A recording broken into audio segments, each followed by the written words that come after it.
I'm Shelly Sicily and welcome to another episode of YummyArts.com. Today I've got a very elegant cake we're going to work on. It's a wedding cake, a 3-tier, and it's the ruffled rose that's very popular on Pinterest right now. I chose to do it in ivory and we're going to do it with white accents.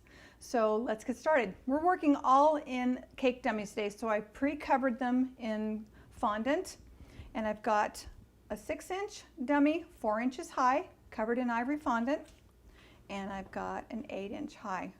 These two we're going to work on first, and then we'll go into the ribbon rosette part. But this is a wedding cake that I have done, and it was absolutely gorgeous. So that's why I chose to show you it in ivory. It was a 4-tier wedding cake, and the bride found it on Pinterest. So let's get this thing started. Wanted to stick these two together because we're going to make scoring lines on it. So I'm going to stick a little bit of royal icing on here since I'm working in the fondant and the cake dummies so they stay put. Okay, I kept them covered in plastic because I didn't want them to crust, because we are going to score these cakes. Make that stick, make sure we're centered, find the best spot, rotate it around, front of the cake. This one was fun to see and look at on trying to figure it out. So we're going to use a sharp knife, and what we're going to do is we're going to score and put a line like a ruching, but it's going to be a mock ruching. We're not going to fold fabric illusions onto this cake. We're going to use the back of the knife, not the sharp side, to put some scoring lines in. Okay, now I'm starting at the little one because I'm going to set the ruching to go at this angle, and I want it to match up when it connects. Okay, so starting right here, hopefully this won't move,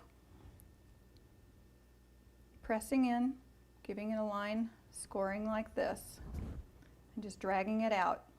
This worked beautifully on buttercream, on a fondant covered buttercream cake. And we're going to come down, up, down to, stay put, down to the corner, like this. Want a little more emphasis right here in the middle. Stay on my exact line. This is why we're using the back of it, because we're scoring it in. It's a little crusted because it did get some air under it, but that's okay. It's just going to show more right there. And then we're just going to put as many as we want in to give it a starburst look.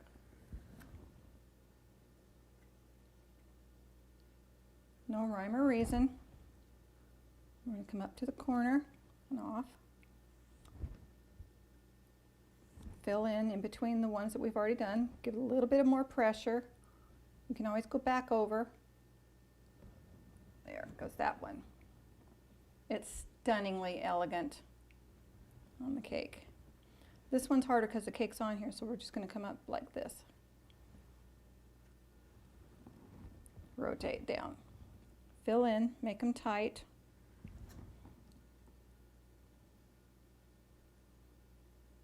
A little wobbly. There's a ridge there now that we've pressed it. If it's fresh buttercream, you won't see any cracking.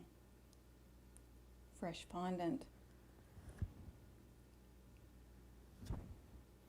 Okay, see how that does it? It looks beautiful.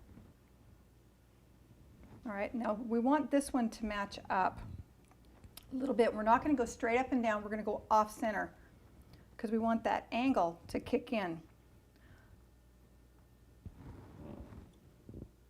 You know what? I see a spot where I want to add one right here. Turn and look at it my direction. Yeah, I see it. Press these down. You pushed them up a little bit. Isn't that pretty? Now we're going to stay with the ivory on this side, but over here we're going to do C and S's with a number 2 tip in royal icing. Back and forth and bring it around so it ties it all in.